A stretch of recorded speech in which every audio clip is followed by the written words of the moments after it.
النهارده هنتكلم عن موضوع مهم جدا، وهو الفرق لو انت عايز تطمن على الكبد.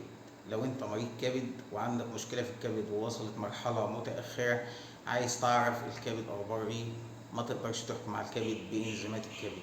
طبعا زمايلي يعرفوا، معظم زمايلي يعرفوا الموضوع ده، لكن بتكلم عشان المرضى ياخدوا بالهم من الموضوع ده. اول حاجة، انت عشان تحكم على الكبد ما ينفعش بانزيمات الكبد. انزيمات الكبد بتيجي منين؟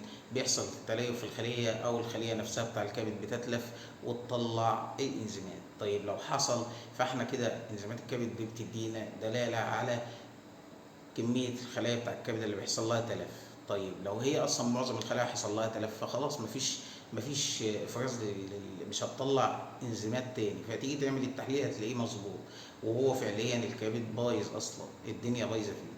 طيب نحكم عليه ازاي؟ هنحكم عليه بتحليل القلب والتحليل الصفرا البيليروبين توتال ودايركت، وتحليل الصفائح الدمويه وتحليل السيوله. دول اكتر حاجه بتدينا مدلول على الكبد. وطبعا في جي وبعض التحاليل التانية، بس دول اشهر تحاليل تديك مؤشر على الكبد بتاعك شغال بصوره كويسه ولا لا. دمتم سالمين.